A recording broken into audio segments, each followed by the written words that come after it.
to the Happy Horse Nutrition Podcast. I'm Dr. Nerida, PhD equine nutritionist, founder of the My Happy Horse Nutrition app and lifelong horse addict. And if you are anything like me on the horse front, you are going to love today's conversation. And it is such an important one because we're talking about something that doesn't get a lot of attention in the horse world just yet.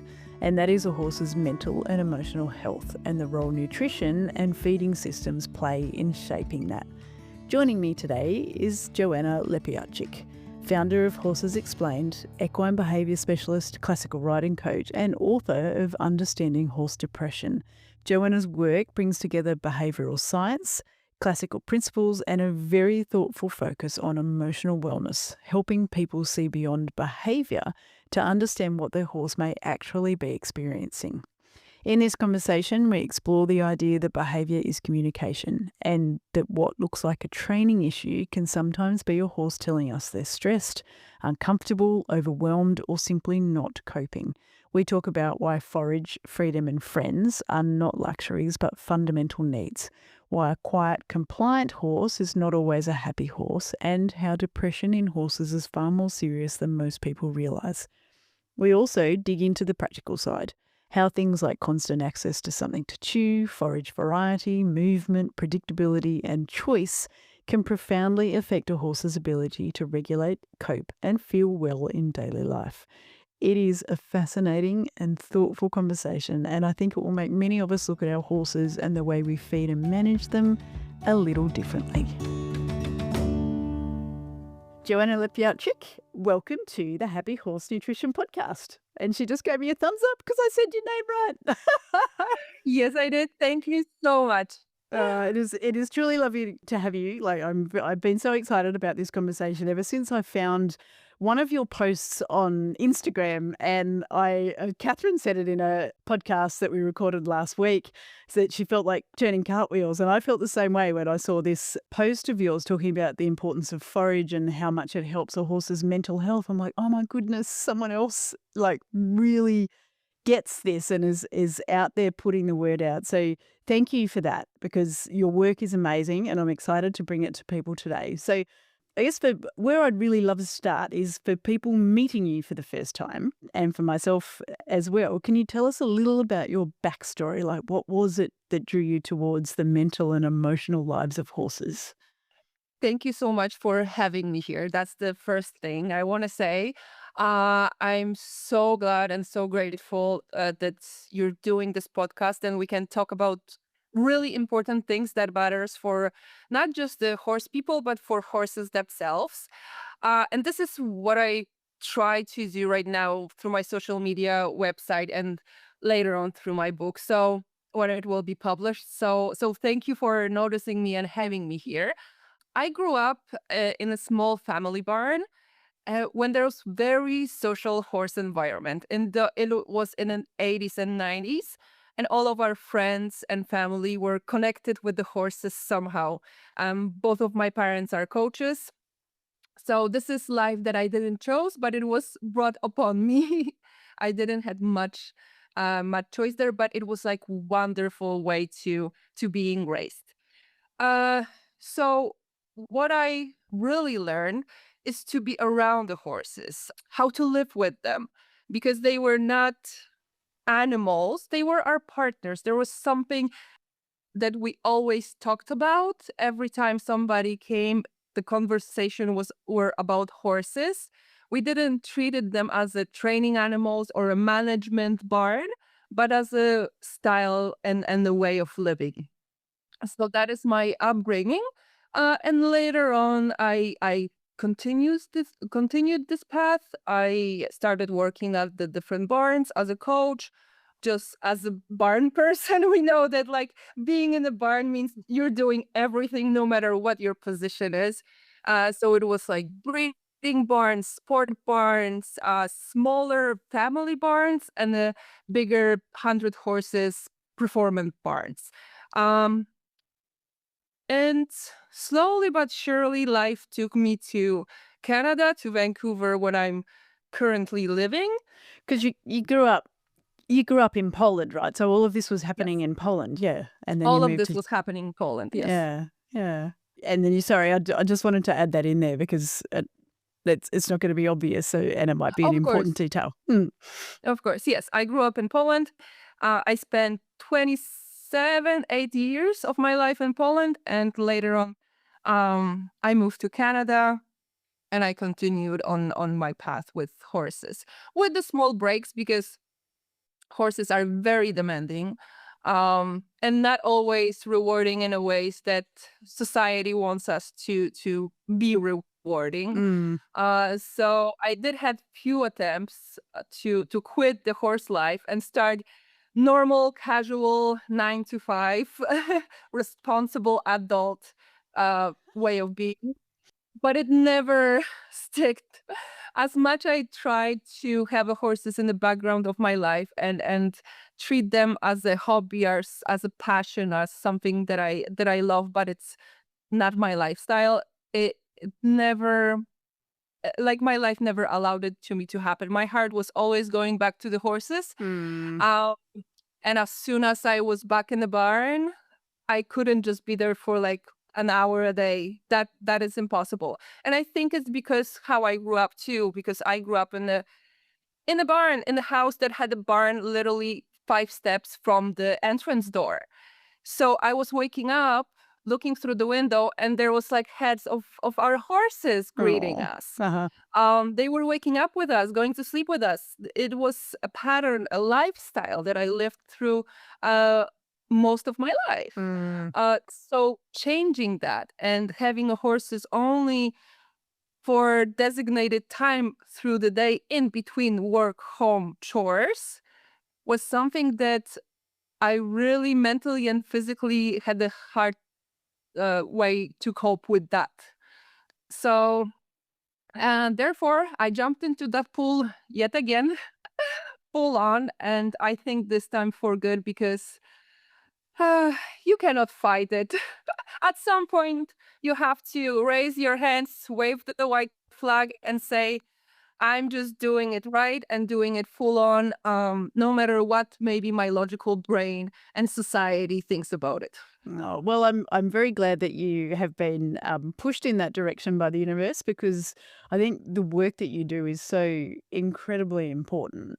And I am really curious to know when did you start thinking about, talking about, noticing the mental and emotional lives of our horses? Because it's not, I mean, I think if you go back through literature, it's not that long ago that you wouldn't really find a lot of mentions about those things. Not really, you're right. Like the horse was, and I think all the animals, they were not always treated equally as conscious, emotional beings that just have a different lifestyle, perception of life, way of life, looking at life, thinking about life, feeling life. But they are actually deserving as much attention and as humans, and not only their physical health, that things that we can see right away. It's important. So if horse is lame or not, if it's skinny or not, but also how he feels in his environment, how he copes, if he's happy, is he curious, or is he dull and withdraw. So all those things and differences in the demeanor of the horse were putting my attention, like, because especially when you're working with the horses and working with the clients with the horses, and I think my upbringing here has like everything to do with that, because when I grew up with the horses, as I mentioned, horses were my partners and the friends, somebody I was hanging out with, like at the end of the day, when I started working with the clients, and then they were introduced to the horse as a sport, as a hobby, as a companion, with the strict management rules that they had to learn from somebody. I started that there's a one big thing missing, and it's how horse is actually feeling in the environment, understanding how horse is feeling, not just how he behaves. Because we often see horse demeanor through his behavior, but we are not taught how to see his body language and interpret that body language. It's like you are learning foreign language, right? And you usually go through the words and phrases and trying to see how they are used, and you're trying to use them yourself, and then growing to understanding of that language when you can put an expression and the power and a meaning behind those words. So it actually gives the whole picture of knowing the new language. Here I find that sometimes we are missing that part of learning the words, and we are pushed right away into looking expression behind those words, and pushed into outcomes of the conversation, not how the conversation is actually felt. And that is from the perspective of the horse training.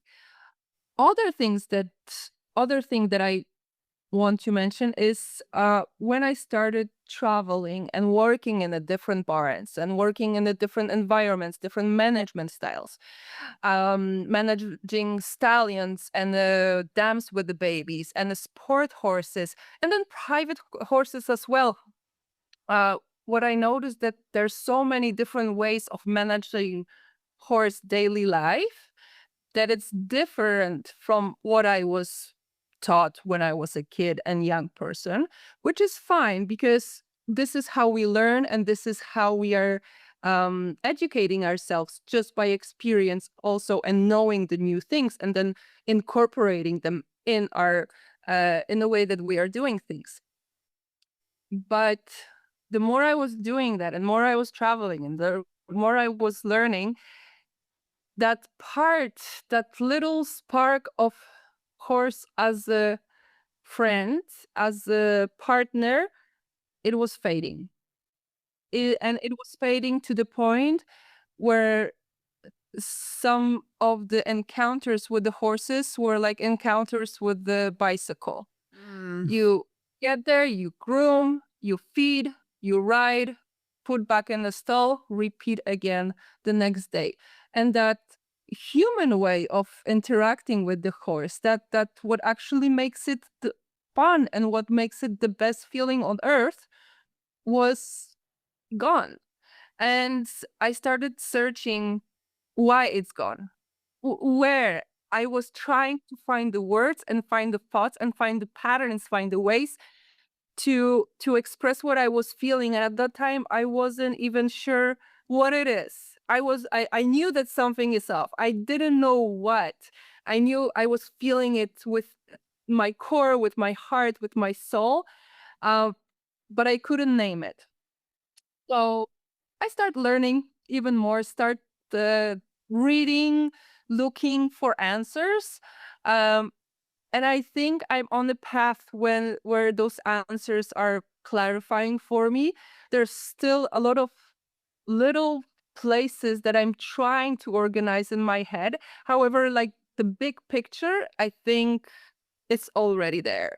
So we need to start looking at horses as living, feeling conscious beings, our partners, our friends, our companions that we are caring for, not managing. I love that. I love that. And you know, when you said that missing the best part of it, you know, that connection, anyone, I'm sure lots of people will feel that, as you said. I know I did, because it's such a special part of being around horses, is that, you know, being able to feel their energy and feel their emotions to a large degree and being really with them, as opposed to, yeah, as a good analogy, you know, more like a bicycle. You get it out, you ride it, you put it away. I love people's stories, and you know, it's funny. Like, I'm sort of sitting here half giggling to myself, saying, you know, I tried to give up horses, but I couldn't. And I'm like, no, that's because you have a purpose in life. This is where you're meant to be.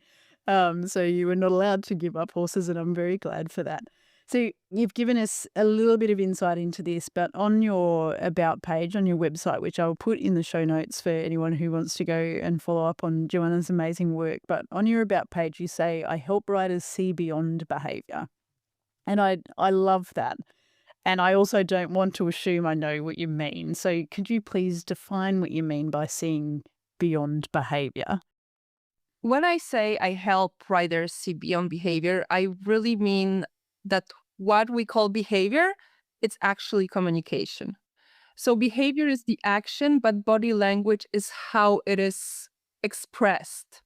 And behavior and that body language are coming from the underneath of that is where the emotions, the physical state, needs, past experiences are coming down to the surface. So behavior, it's as I said before with the analogy of learning the language. Behavior is like the end part and very superficial part. What is important is how horse feels when we see that behavior. So sometimes problems are looking at like something we want to fix instead of understanding where the problem is. And a good example here would be a horse who is refusing to jump.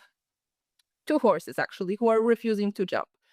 One horse will refuse to jump and his mouth will be tight, his neck will be stiff, his eyes will be huge, and he will be just bracing through every stride you're trying to push him. And at the end, you will have that stop, no. And there is a horse who's going willingly, happily towards the jump. And at the very second, he will just freeze. So those are two totally different ways of refusing the jump. And we cannot treat them as the same training problem. We have to see why horse refused the jump.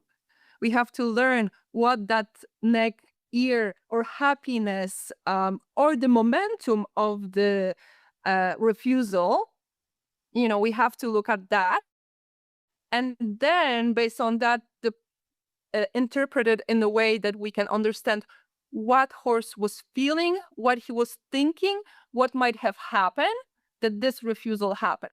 So fixing just the problem and behavior that is refusal is just putting the band-aid on the open wound.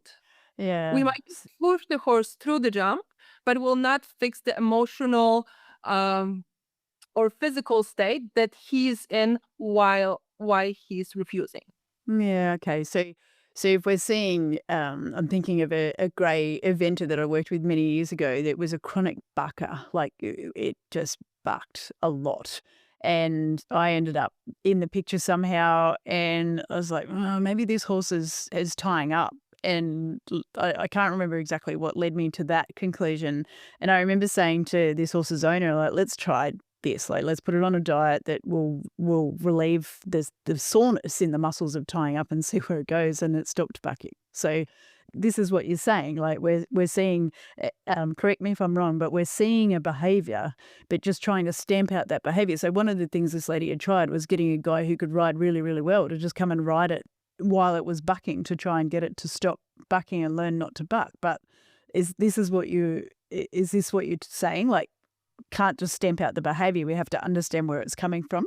Exactly, because the cause of bucking, there's so many causes of bucking. And as you said, nutritional stomach issues can be one of them, and physical discomfort. It can be a tack fitting problem. It can be even problems with the vision of the horse. It can be past experiences, that in a certain situation, horse were reacting with bucking, and he learned that this is the way of getting out of uncomfortable situation. And each one of them you will treat differently. And you will cut this horse not from what he's doing, but from what he's actually feeling inside while he's doing it. Okay, that makes so much sense. It's interesting you say vision, because the last horse that bucked on me was in July last year, and we were cattle mustering. And he was supposedly a very quiet horse, and we had a mob of about 500 cattle. It was a big mob of cattle, and some of them sort of broke away. So I turned to him and just put my legs on and asked him to canter off like I would with any of my horses while mustering. And he just dropped his head and bucked for 10, 15 seconds. I don't know how long it was. My inside of my thighs were black the next day. Like, I was so bruised from hanging on. And my cousin who owned the horse, she was mortified that she'd put me on this horse that bucked, but she just found out he's losing sight in one of his eyes. And she said, "Oh, we think that might be why he bucked that day." I went, "Wow, that makes sense. If you've got a fright because he can't see." Yeah. So there's so many things, isn't there? Yeah, that makes sense. There's so many things, and that's why it is very important not to go with the ways and trainings that let's fix this horse behavior. And it's what I'm saying all the time, that especially right now with the social media, which can be wonderful because people like us can connect, but it can be also very misleading because you will get quick fixes. For example, if your horse is not bending to the right, those are three ways how you can fix that bending issue. I'm like, in those moments, my heart stops. I'm starting boiling inside a little bit because that is such an ignorance approach. Mm-hmm. Because it can be so many issues, and just finding the way to give us the outcome that we are wanting it. I'm not saying that those things will not work.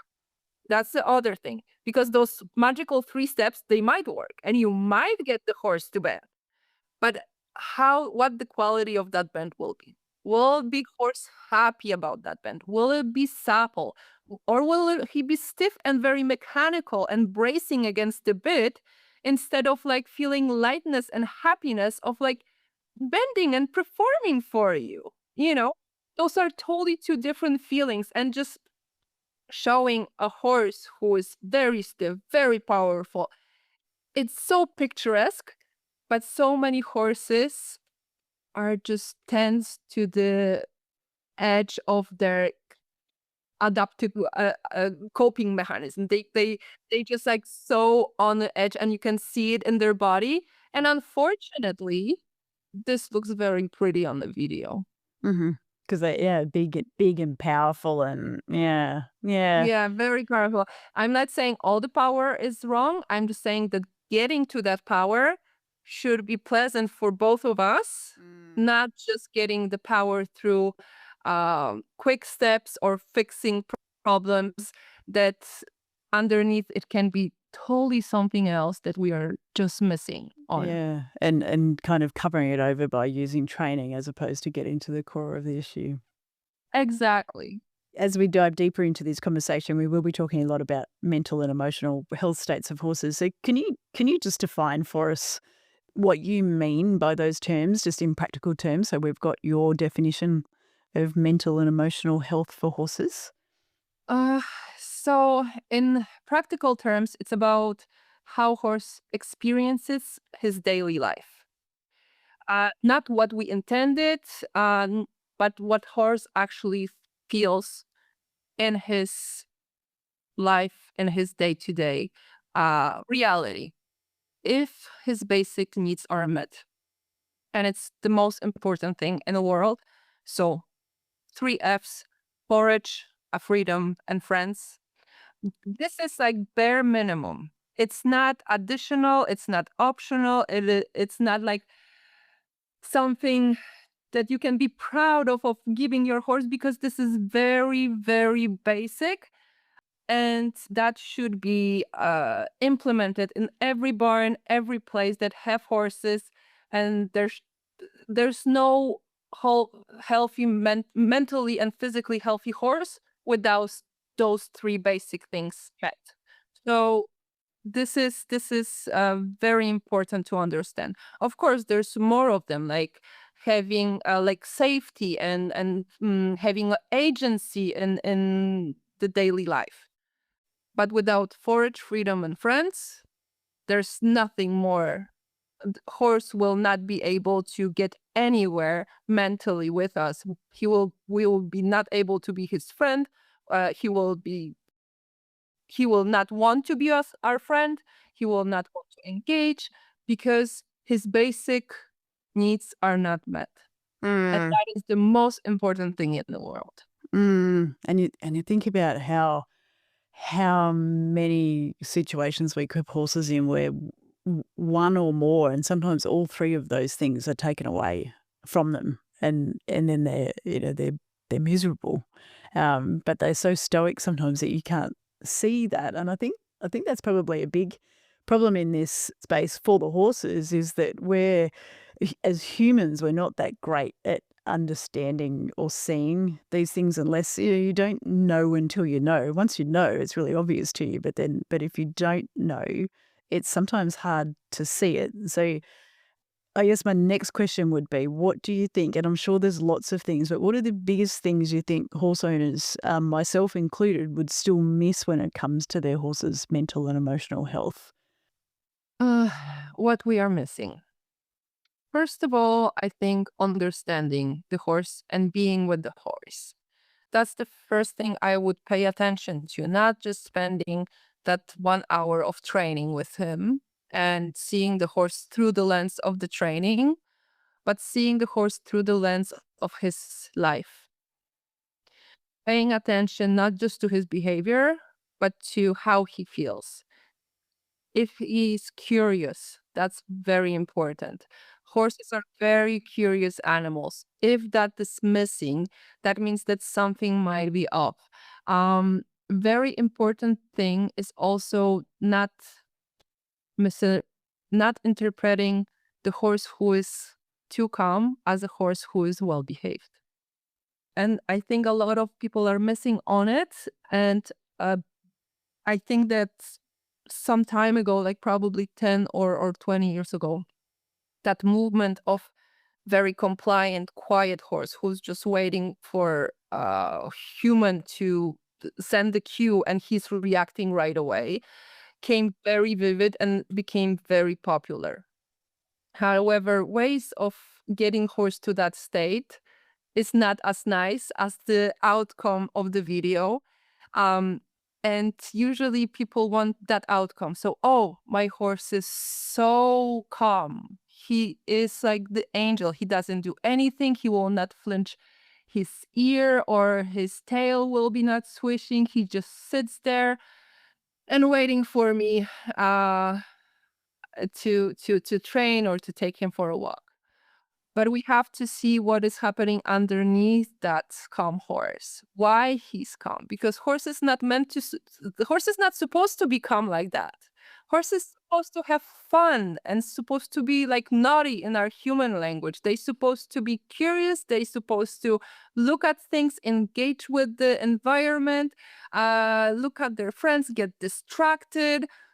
In our sense, they should be disobedient because they should have their own way of living their life. If we impose our ways of how horse we want to behave, that's not a horse anymore. That's a toy. Yeah. And unfortunately, very empty inside toy because we push the horse past his adaptation threshold. And often it's connected with the training methods and environment that doesn't meet the horse as a species, but as a experiment, as a toy, as a tool, as a hobby, not as something that we love and interact with. Hi, it's Nerida, just jumping in for a sec. If you want clarity around your horse's diet without the stress or the scrolling, the My Happy Horse app is the fastest way to get it. A couple of taps and suddenly everything makes sense. Visit myhappy.horse or download it from the App Store. Okay, let's get back into the good stuff.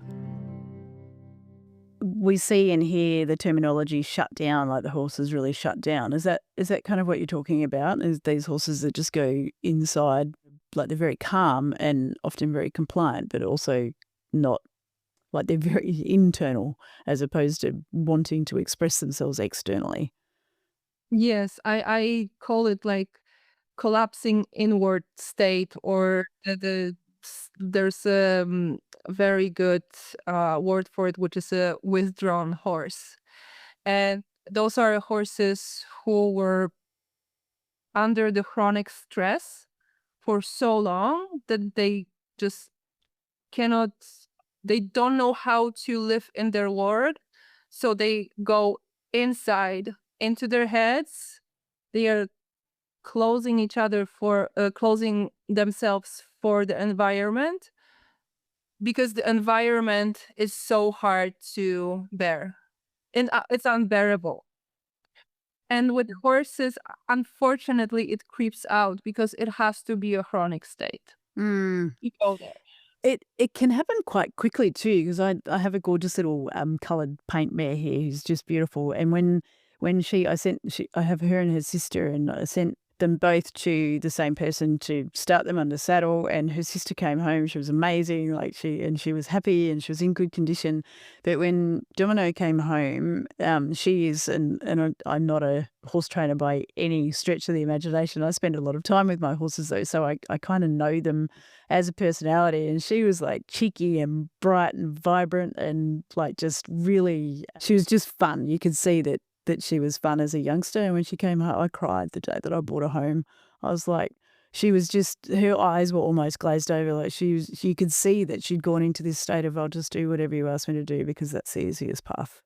And it's taken ages, and it's still a process now of getting her to come out of that. So it doesn't, and that was maybe 7-8 weeks. And that is what, I felt terrible, but that is what happened to her. And so it doesn't take very much time for it to happen in some situations. But that's true. Like horses can like show those things, but when you as a horse person and an empathetic person will catch it up soon, then you can act on it, right? Because you notice that she's just not happy with her life, right? This is something that you can see.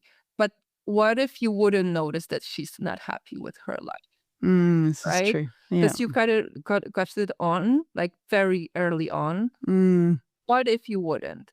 What if this horse wouldn't get the help that you're giving her, but she would still go in that limbo, and maybe some other things would like stack on, then she would be able to go even deeper. And we are saying not in just, I'm not happy to be here, but we are saying in a feeling of internal despair. So it's like kind of very big level. And this is where depression comes, because depression is not just a term of emotional state. It's a very, very deeply rooted psychological mental state that actually is based on how the nervous system is dealing with the outside world and inside state, right? So noticing, like you just beautifully did, that your horse is not happy because her environment changed and you acted on it and you're trying to bring her back. This is very mindful, thoughtful, and I wish everybody would be able to see that and to do it. But unfortunately, a lot of us will not notice this. We'll see that, oh, she's just calmer.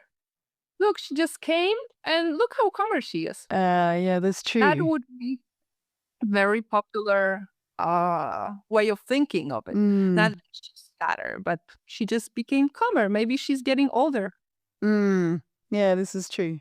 Okay, so you touched on depression, and I want to go there. I just want to back up a little bit. As a happy thing that you said was, horses are curious and they should be distracted and they should be naughty in our terms, and it gave me a little bit of a happy jump inside, because I'm like, oh good, so when I write a dressage test and my horse's head is looking out at what's happening 2 arenas over, I can go, yes, my horse is being curious and she's just living her best life. I'll interpret it like that from now on.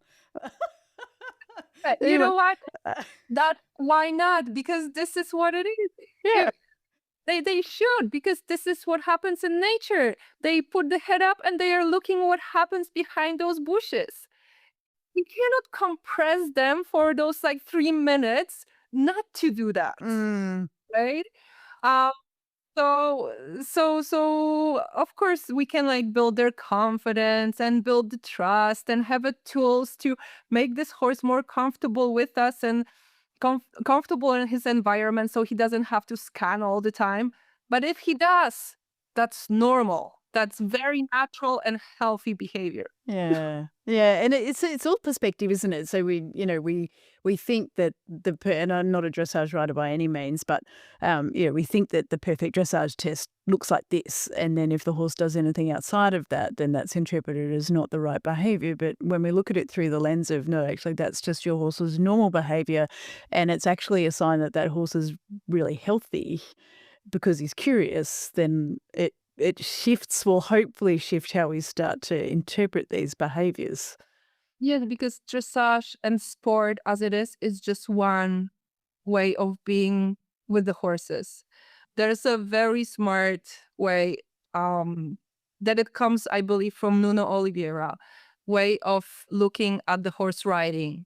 One is the horse is as our companion at work. So it's a working horse. We have a horse and we are being with him, training him.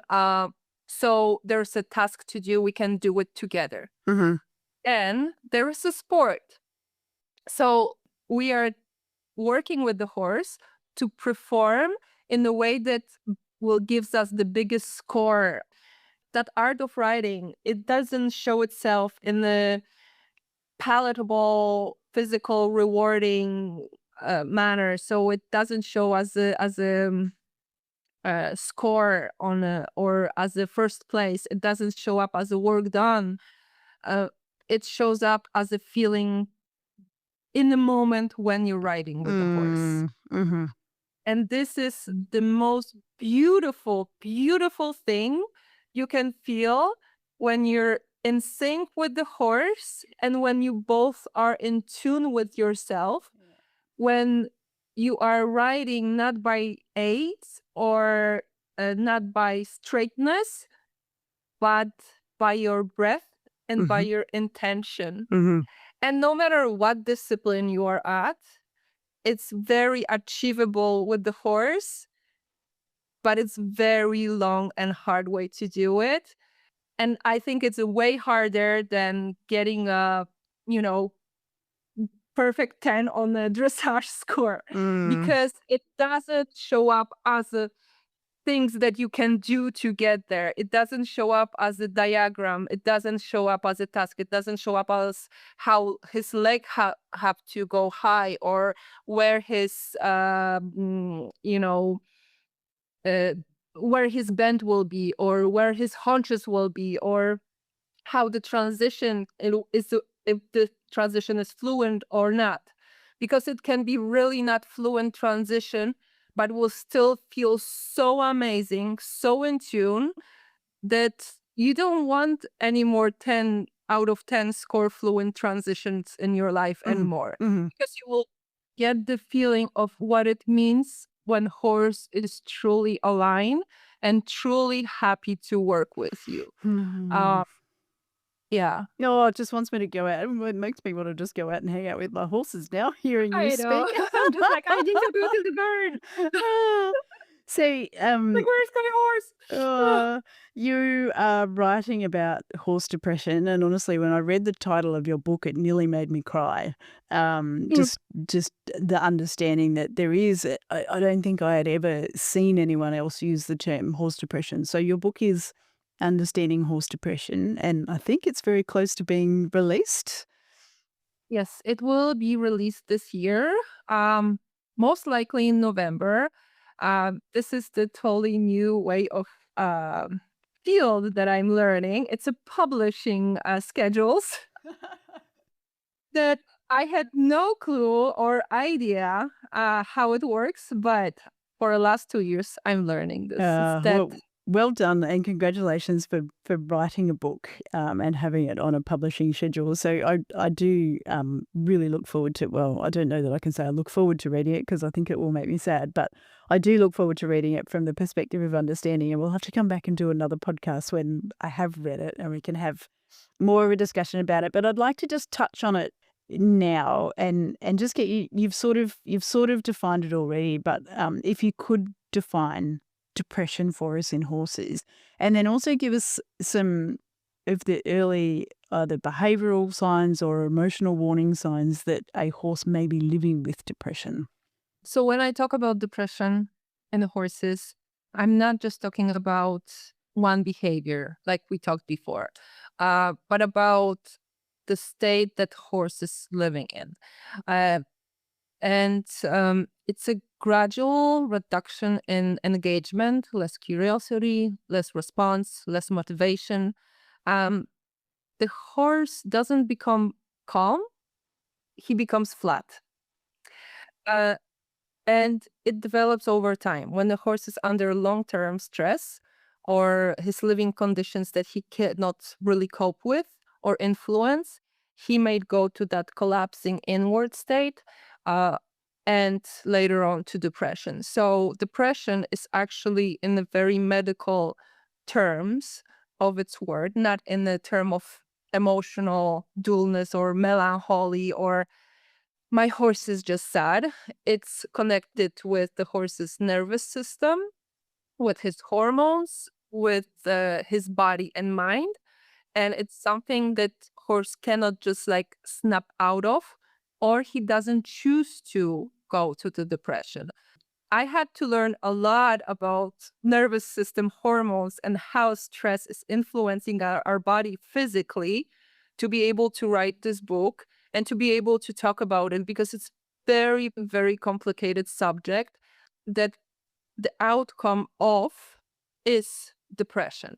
So the chronic stress and prolonged reduced happiness of life can lead to mental disease, that it's depression, where horse becomes withdrawn, where he doesn't enjoy his life anymore, where he will stand and look at the world, but you will see that his eyes are empty.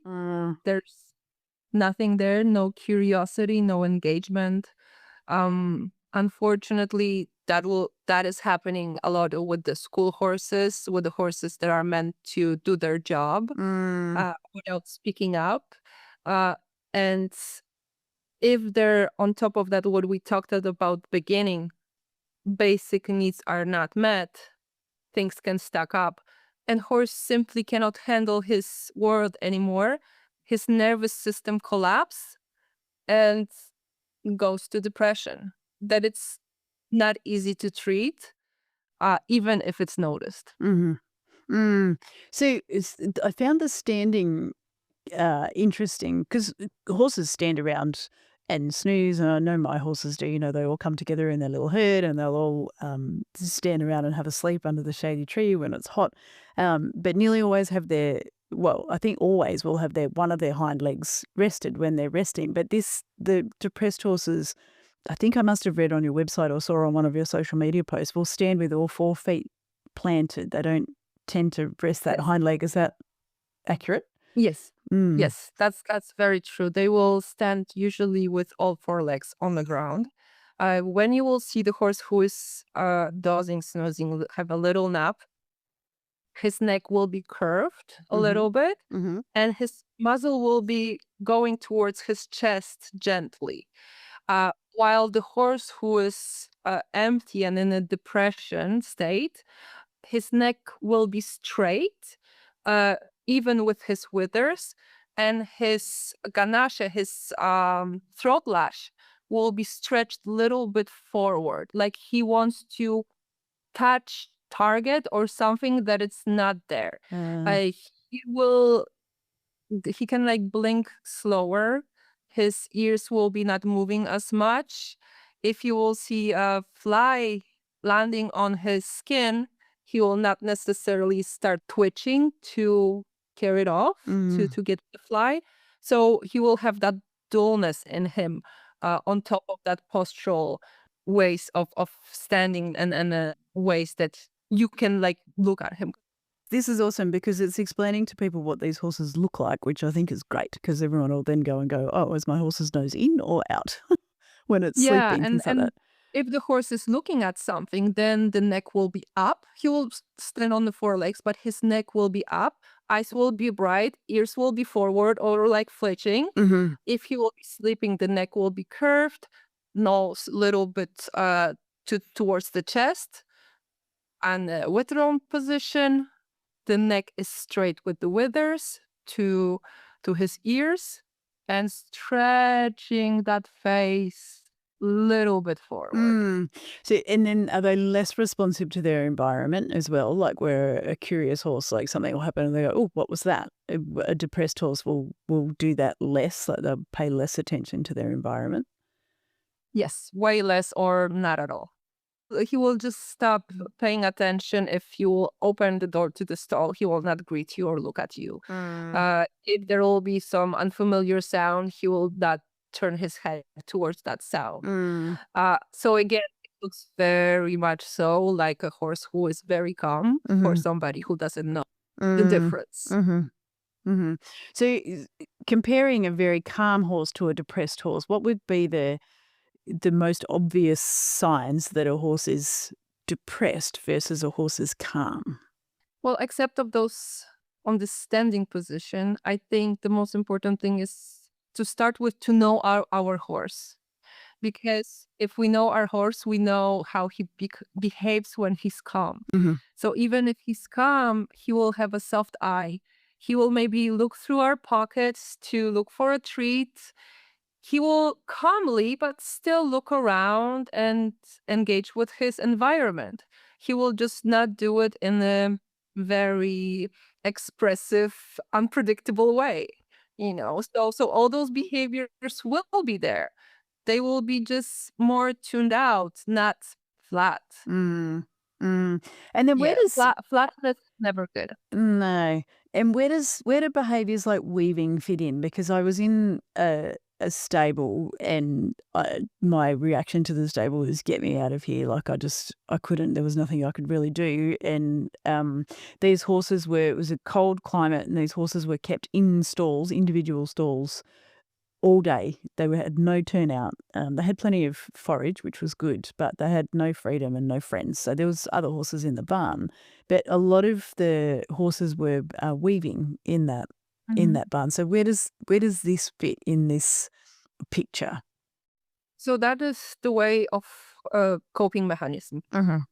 And that is aberrant behavior, because this behavior doesn't happen in the natural state. It only can be man-induced. And it's the way of horse coping with the environment he is not built for to live in. And it can lead to depression, but usually and unfortunately, those coping mechanisms are helping horses to live in that state. So maybe they will not get into the depression. And it also is very personal, because if the mental health is strained and the nervous system cannot deal with the situation, then the horse have like many ways of dealing with that. They have many ways of adaptation and of coping. So weaving would be the way that horses adapt to his situation, so he will not get depressed. I would say that's the simplest way. Yep. Or if this coping mechanism will not work, he can still get depressed. It all depends also how on horse personality or on his temperament, on his previous experiences, living conditions, how much coping mechanisms will help him to actually last in this environment, and when they will be just too little to handle. Okay, so it's kind of like alcohol for horses. Yeah, pretty much. Just like, let's get me through this day. Yeah, I have to go for like 5 minutes outside, because if not, I'm losing my. Yeah. Exactly. It's Exactly. yeah, it's a numbing kind of behavior, like just Mhm. yeah. Okay. Yeah. Okay, that makes Yeah. sense. It's like, like it's like oh my gosh, when I don't know if it's actually a valid thing in English, but when I was young, it was called the disease of the orphans, when you crawl yourself in a ball and like just like wave back Rock. and forth. Yes. Yeah. I would compare it to that. Yeah. Okay. When Yeah. you're, don't know what to do anymore, Yeah. or biting your nails, Mm. flitching, like all the nervous thing. Mm-hmm. That's what it is. Yeah. Okay. Okay. That makes Mhm. sense. And it's not necessarily that they are depressed, but they're definitely not in a good mental No, state, and that's their no, it's coping definitely mechanism. wrong mental state. It's not healthy by any shape or form. Mm-hmm. But it's not depression. Okay. So I'd love to come back to the conversation of depression once you've got your book released. How do we get horses out of this state? Is there anything you can share? Like, if anyone's listening to this and going, "Oh dear, I think my horse is depressed." Like, what are the simplest things we can start to do? Like forage freedom and friends, I'm guessing, is pretty high up there. But how do we drag a horse back out of depression? Maybe that's not the right word. How do we lead them back out of depression? First, we would have to see what caused depression. Mm. I would say that, because it can be many, many things, starting from 3 Fs, ending on the horse who really loved his job and working was retired. That Ah. can be also something that will make horse depressed. Ah. Or his best friend from the pasture passed away, Oh, yeah. or was Aw. sold, you know. So Mm. there, you have to see horse as an individual, Mhm. and what happened in his life, what was wrong in his environment that lead him to that state. So there's no one answer, unfortunately, to that question, because everybody is different, and getting horse out of depression would be very, very hard. Mm. No, we'll come back to it because it's such a big topic, and I want to move on to the mental and emotional health of horses, and the role that nutrition plays, because this is the that first social media post that I saw where we were talking about the importance of forage and how forage has such a big impact on their mental and emotional health. And I honestly did want to find you and give you the biggest hug. Like, yes. It was just such a beautiful message, the way that you wrote it. And remind me, sorry, I don't have it in front of me. What's your Instagram handle? It's at Horses Explained. At Horses Explained. So if anyone wants to follow Joanna, I highly recommend you do, because her work is amazing. And having now learnt more about what you do, that focus on forage, which I love so much, and on foraging for horses, does make a lot of sense, because they're feeding. And their feeding behaviour is so intrinsically tied to their mental and emotional health. So can you please walk us through because I love this, your In the Wild, a life in motion concept, and what that means for both nutrition and their mental and emotional health? So the idea is very simple, because horse doesn't just eat, he moves to eat. Mm. And the foraging, movement, social interaction, they all happen together constantly through the horse's day. Horse moves and eats in the wild, in the you know uh, good settings, between 14 and 18 hours a day. And usually, when you will look at the horse who's grazing, he will not just graze in one patch of the grass, but he will nibble a little bit here, do a 1 step, nibble little bit there, 2 steps, nib a little bit somewhere else. And this is for 14 to 18 hours a day. This is how horses live their life. Therefore, as you know way better than me, their whole system, their body and mind, is built exactly for that lifestyle. Move and eat constantly. Uh-huh. So their gut, their stomach, the way that their ferment things, the things that they eat are meant to be exactly taking on in this way. And that's why that forage is very important, because it gives horses some, not just food, but something to do throughout the day. Mm-hmm. Right. The other thing that you are way better expert at this than I am, it's a saliva. Horses, through chewing, they produce a lot of saliva.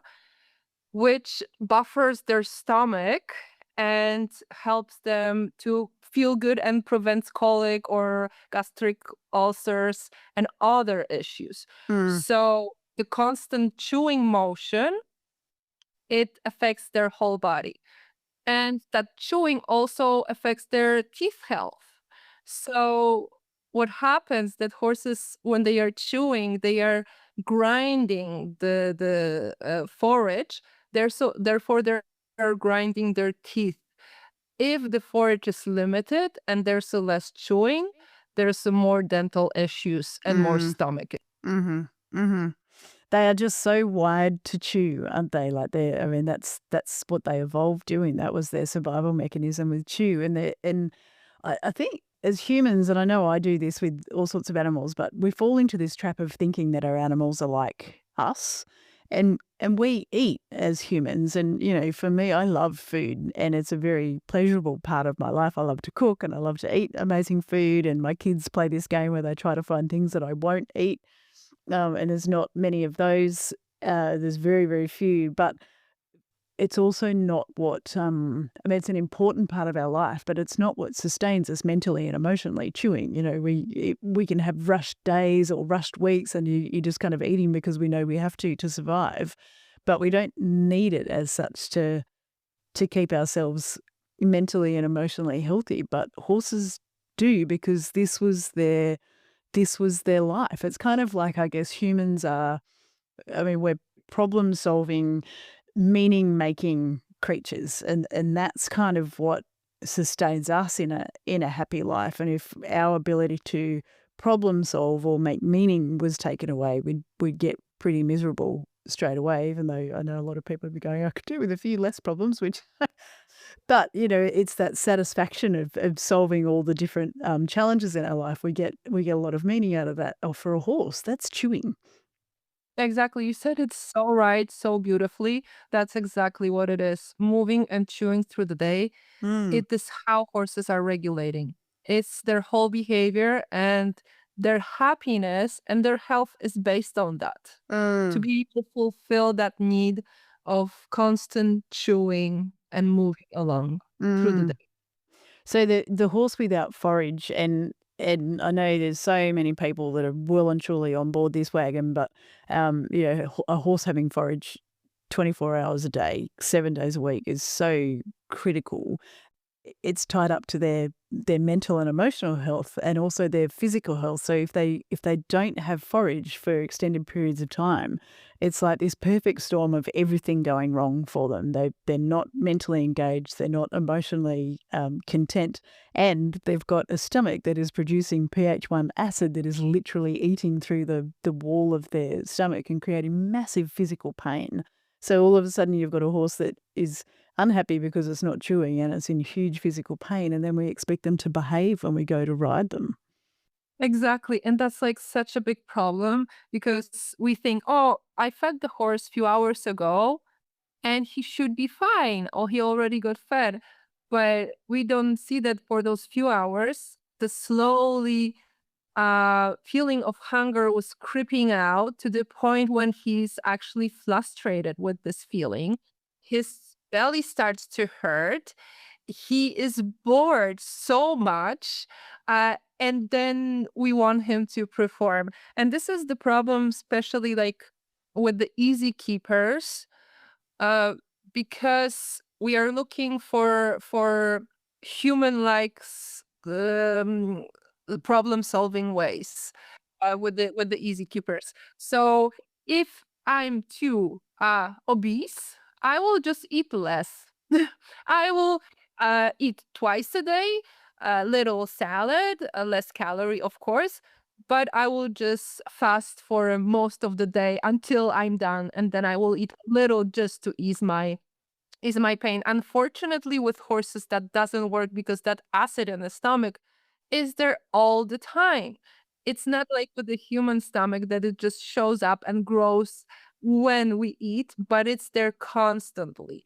Uh, so I'm kind of have that. I have that like mental shortcut. even if the horse will be all day chewing on a dry stick, that's still better for him to have that dry stick to chew on without any nutritions in than having one flake of a perfectly super nutritious hay twice a day.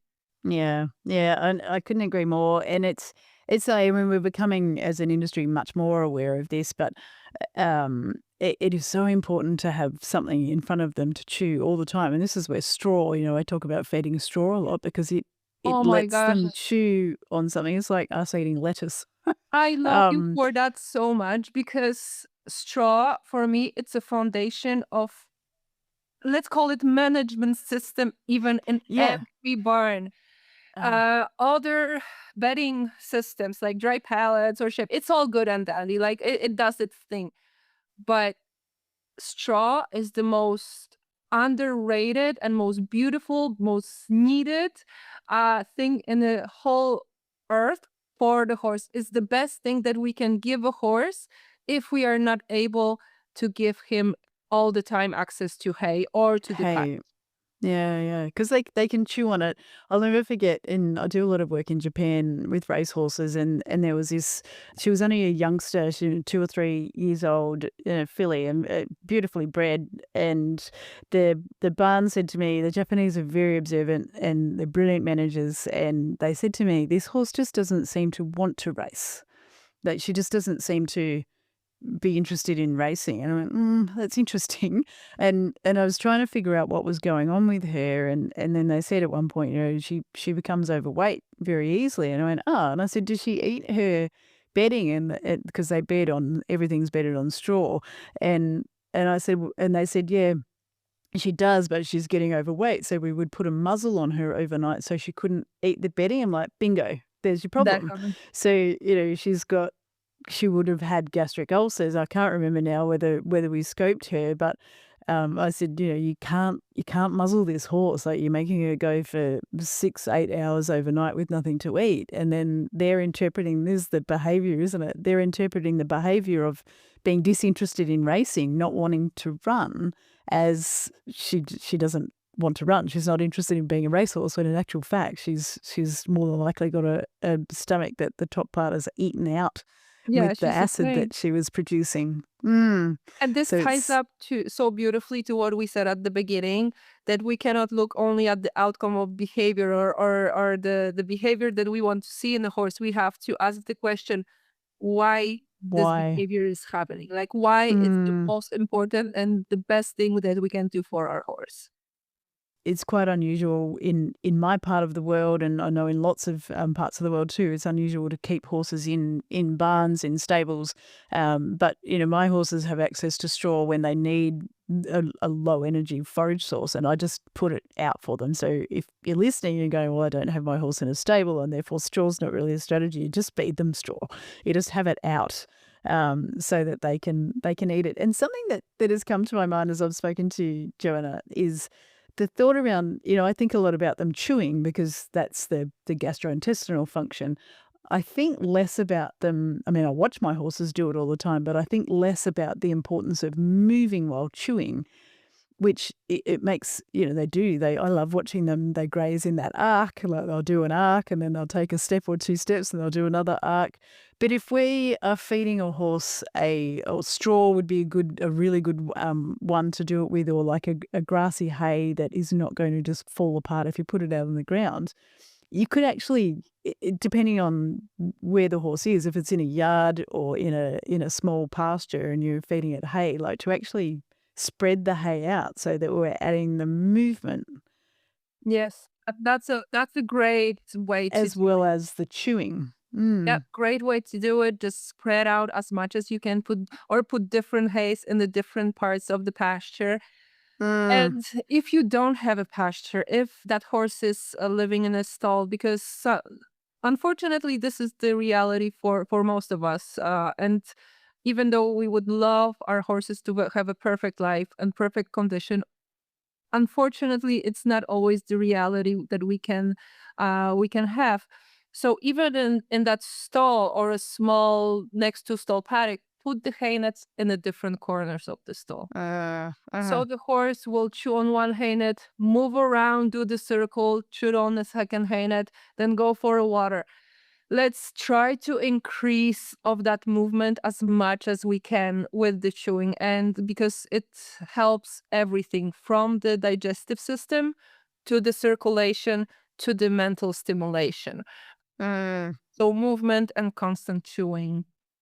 And we are humans. We can be creative. We can find tools Yeah. if Yeah. we know that this actually is important. That's the thing, is the understanding comes first, doesn't it? And then I love what Brené Brown says when she says, when we know better, we can do better. And so I think, you get that understanding, and then Yeah. get our creativity into gear and figure out ways to Exactly. do it. I'm truly believer that if we know how important it is, we can figure it out. We'll find we a can way. learn, we can read, we can look for the solutions, and then we will find ones.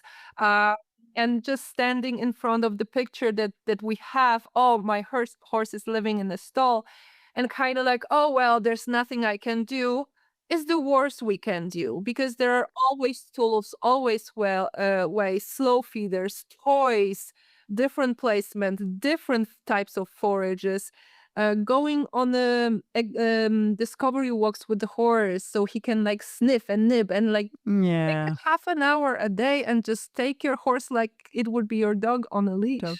and let him Yeah. sniff around and nib on the ground and eat some roots. He will be so happy and so fulfilled. Yeah, I love that. And I talk a lot about forage variety from a digestive system health perspective. So, when we feed a variety of forages, we get a variety of fibers, and then that fiber variety supports microbiome diversity, and then that also has a lot of flow-on effects through gut-brain axis and on the way they think and feel and behave. But I think too, there's a place, like you say, I love the, put the hay nets in a different position in the stable. But how important is the variety of forage? Because horses were never meant to eat the same thing over and over and over and over. They had the seasonal changes in forage, and they had the changes in all the different plant species that they could eat as they roamed really large areas. So I imagine there's also a benefit of having, alfalfa here and Timothy hay there and orchard grass hay here and straw there. So, and they'll eat the straw last when they run out of everything else, but they'll still go and chew on it when they need to. But does that would come into it too, I imagine, from their Yeah, mental it's and giving emotional a health? choice. It's giving a puzzle. Mm, Sometimes I'm having a slow feeder, and I put into that one slow feeder so many different types of forage.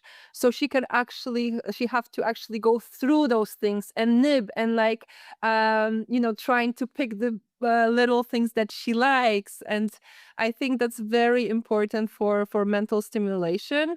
It's kind of like for us those crosswords or puzzles or Sudoku, to give them opportunity to have a different types of forages and to look through those, and also what I mentioned before on those like walks, so they can chew on the bark, or they can get some roots from the ground. They eat aquatic plants also. There's like the whole spectrum, and it's even said in the equine ethogram, but by Sue McDonald, that she mentions at the beginning that horses don't just eat grass. Grass is mm, one of the many, many things that horses actually eat. So if we are limiting the horse to one Timothy hay throughout his life, we are limiting that nutritional, I believe, uh, need for them that they have to have fulfilled. So they need that rotten bark or rotten tree or a little bit different type of bush over here and there. I'm not saying about overeating on one thing, but I'm saying diversity. It's a key. And also it changes seasonally, like you just mentioned. So, for example, in the seasons of shedding, so spring and fall, horses have a bigger need for eating. Therefore, we cannot feed them the same amount of forage through the whole year. And we have to account for those seasonal changes when they actually feel that they need to eat more to produce more energy to fulfill energy needs of the body changes that have to Mm. go with the seasonal change. Yeah. Yeah. Yeah. I love that. And I think there's so much to be said. There is actually a whole, I can't remember what number it is now. So it's 20 something podcast about ingredient diversity and how important that is from a whole lot of perspectives. But and I've just recently started thinking about, they like the seasonal changes. I'd never really thought about that. But a horse is not meant, I mean, there's one thing to have ingredient diversity, but then the plants that they had access to in the spring and the summer are very different to the ones that they have access to in the autumn and the winter. So it's, Exactly. And there's it's so so much in it. beautiful. Mm. Yeah, and in their 55 million years of evolution says that they're perfectly designed to be living in that way, and then we've come along in the last less than 5,000 years and changed so much. We simplified things for our convenience. Yeah. Yep. Yep. So the next thing I'd love to ask you is, what are the most important small changes? And you've covered a lot of these, so feel free to just say, we've mentioned this one and this one, but small changes that lead to massive improvements in a horse's mental health and overall well-being. Like, what are some small things that will make big changes? I think understanding how horses are meant to live gives us the reference point. This is the foundation, the baseline on everything that we do. So it's not even about copying it perfectly. It's stopping working against it. The biggest improvements are usually, I believe so, are in the small changes. So more time to eat, more movement, more social life. And those little things that are not usually in our schedule or on our agenda because we don't think that they are as important are making tremendous difference for the horse. Mm. Because most of the horses, they don't need more training. They just need the better day. I love the concept of take your horse for a walk like it's a dog. I do that I all love the that. time. And Yeah. I had like great, maybe I'll say like training successes just because I added that little thing into our daily schedule. And the mare that I'm working with, she was very nervous, very expressive, unpredictable, sometimes dangerous, guarding her food. But I think giving her some agency, like walking her on a hour or sometimes even 3 hours if I have time, walks and just allowing her to nip and sniff and go in a direction she wants, not that I think it's correct, give her so much peace of mind that she's starting to turn and calming down. And I think like I will be very big advocate for this type of working with the horses, for giving them extra their time through the day, Mm. because that's what they Yeah, wow. most of the time need. Because they do lose their agency, don't they? Like, I think about racehorses that I Mhm. work with, and they're every single bit of time that they're with a human, they're being directed. This is, you go this way, you do this, you do that. I mean, maybe a tiny little bit of hand grazing, but they're not really, they don't really have the agency to go, I want to go and sniff And they this don't tree, or I want to go choose. and yeah, but and yet in their natural lives, they have to choose everything. Everything's up to them, and then they completely lose that. I guess we put ourselves in that position where, imagine if you had someone sitting there, it would end badly. But if you had someone there telling us, okay, get out Yeah. of bed like this. Now you have to have a shower. Now you have to eat this. Now we're going over here. Now you're going to sit down there. Now you're going to watch this. Like, it would be after a very short period of time, Yeah, so overwhelming. pretty, I want to say depressing. I suppose the human word to go to, but yeah, it wouldn't be much of a life. No, no, that's why we have to, I believe so, that we have to be able to give them their life. Mm. A little bit of that agency, a little bit of choice. What I'm finding that the limitation of this choice, it started maybe because we wanted to have a control and a safety and all that measured, but it went very quickly to that despotism that we are putting upon our horses, and not treating them like a adult horse with his own mind and wills and wants and longings. Mm, And we are kind of turned into like, yeah, little despots that know better. mm. Well, we not necessarily do. Let's give our horses a little bit of credit.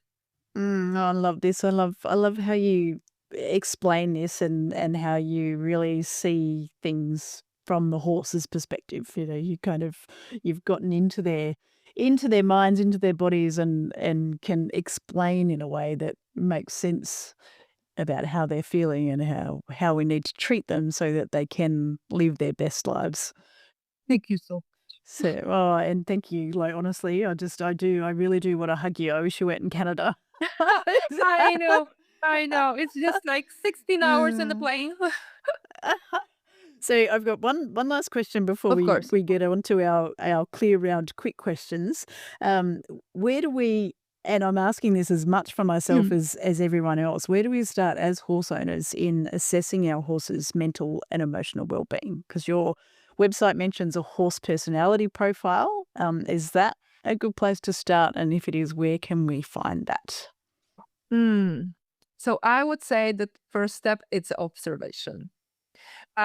Really getting to know your horse as a horse that it's in front of you, how he behaves, what is normal for him, what is changing in his life, how he reacts to his life. So being there for your horse, not for that hour a day, but being there for your horse as part of his life. Uh, and tools like my horse personality profile, um, they can help structure that. But the most important part is the owners to pay attention and to want to know his horse. I can definitely help with that, but the biggest part of the job is in the owner's hands, uh, because no system replace actually seeing your horse as he is. Mm, hmm. So when you say you can definitely help with that, is this something that you work with people on? I do that. I have a questionnaire. It's a questionnaire, and around 100 questions that you answer about how your horses behave in the different situations and how he reacts. And based on that, I'm doing a profile, mental profile of your horse, based on the four temperaments profile, on the personality profiles. And I put it all together as a very wide template to see. So if you already there and if you want to know your horse, I can definitely help out mapping his patterns and showing what he has a hard time coping with, what is the best way to teach him something, so how he learns, how he process things. Hmm. So you can have a like better life and a better workflow with him, definitely.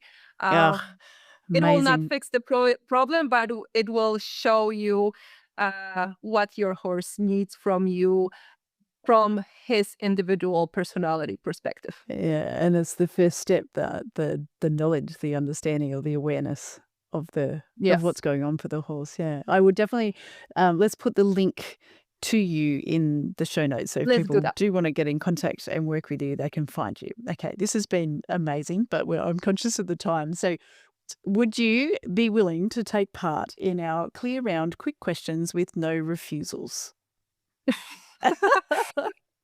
Of course, willingly with no refusal. Her neck is curved, ladies and gentlemen, ears forward, nose softened towards the chest, so she's a happy girl.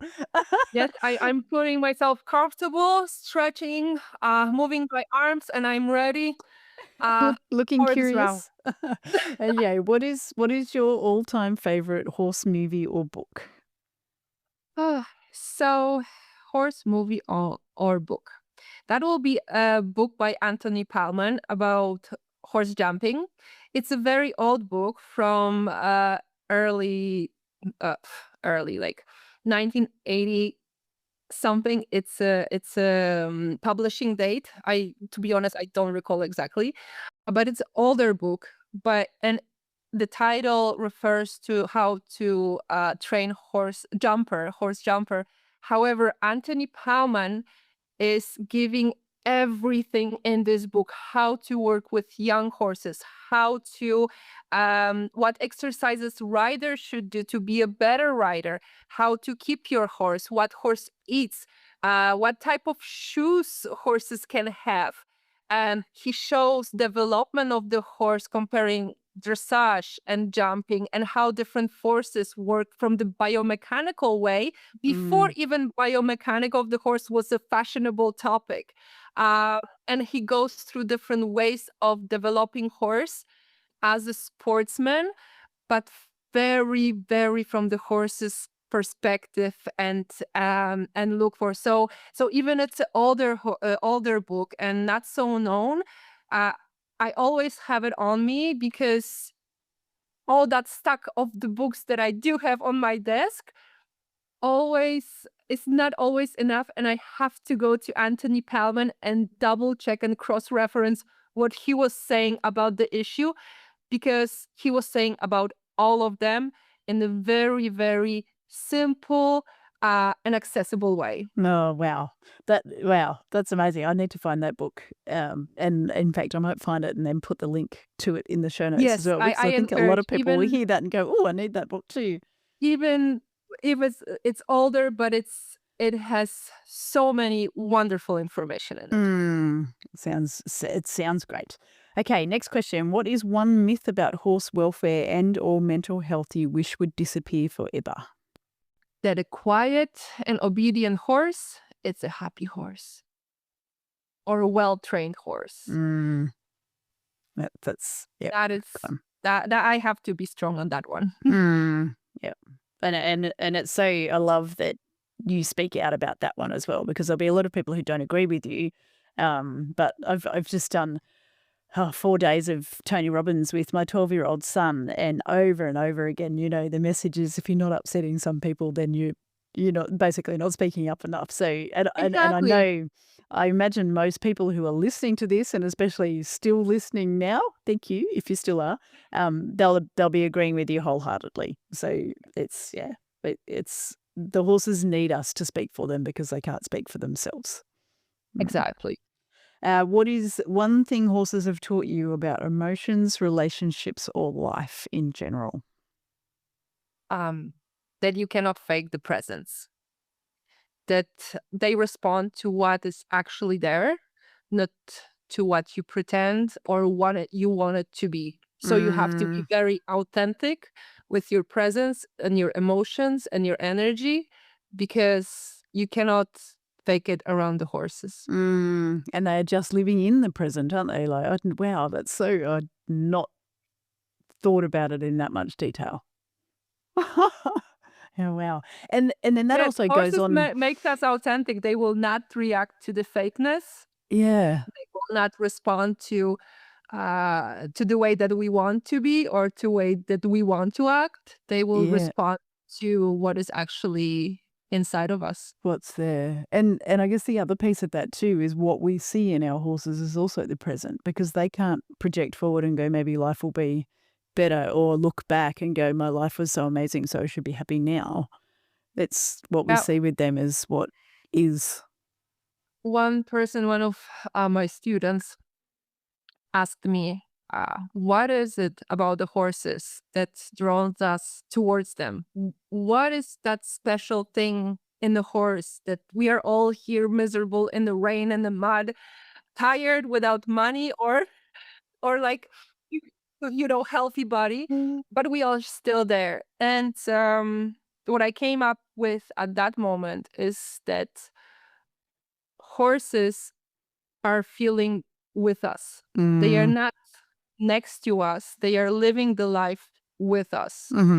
It's very hard to explain, but I do believe that all of us know how it feels. Yeah, that's beautiful. It's a beautiful way of putting it. Thank you. If you could ride any horse, past or present, which horse would it be? So my reply to that would be a horse who is mentally available, curious, and happy. Let's start with that.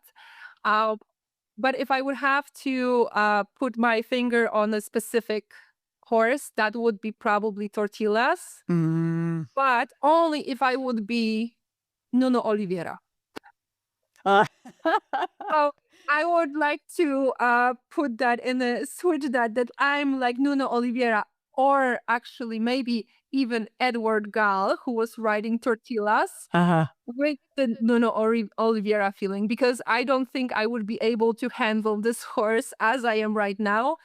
But if I would, that would be probably Tortillas. Wow, beautiful choice. He's unbelievable. Unbelievable. And under Edward Gall, it was just, something amazing. Stunning. Yeah. And if you had 2 minutes with every horse owner in the world, what would you tell them? I would tell the horse owners to look at their horse whole day, not just how he behaves when you ride him, but how he lives, what shapes his everyday life. I think that would be like the simplest way. Just be there for your horse. Look at your horse as a partner. Look at your horses every day. Look at his 24 hours, not just 3 hours at the barn. Get to know your horse. Oh, Joanna, this has just been amazing. I've got the warmest feeling in my chest after talking to you. I absolutely love what you do. I love how you express what you do, I guess, on social media. Like, you just have such a beautiful way of getting your message out, and the horses absolutely need you. So thank you for doing what you do, and thank you for being here with me today. Thank you so much. It was like truly wonderful conversation, and I totally can like talk to you for like next 5 hours. And I would if I wouldn't have to go and feed the horses and run few lessons. But I'm so happy that I was able to be part of your podcast and this conversation. And we need more and more of people like you who are bringing up to the public the real issues of the horse and real needs of the horse, because I think this is where what future holds and where the progress is going right now, to that real deep understanding of who the horse is and what he really needs. Oh, thank you. And all the best with your book. I will definitely grab a copy and read it, and then let's do this again once it's released. Definitely. Understanding Horse Depression will be coming out in November 2026. And we are very excited about it. Just finished working on the second draft. Well done. And we will definitely speak to you sometime after that. Thanks so much, Joanna. Thank you so much.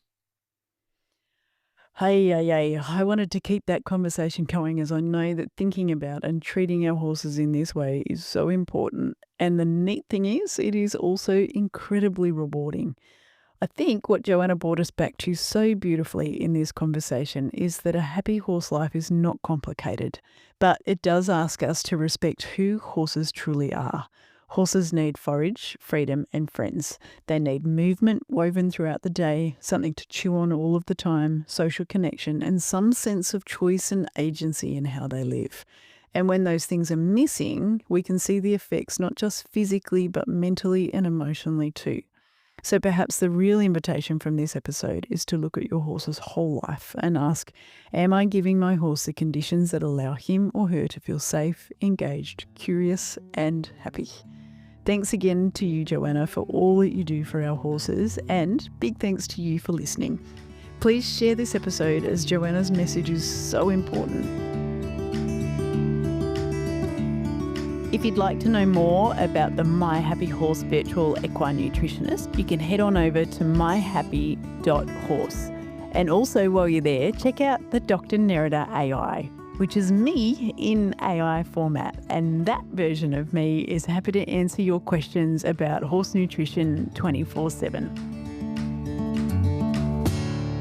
Thanks again, and we'll catch you soon.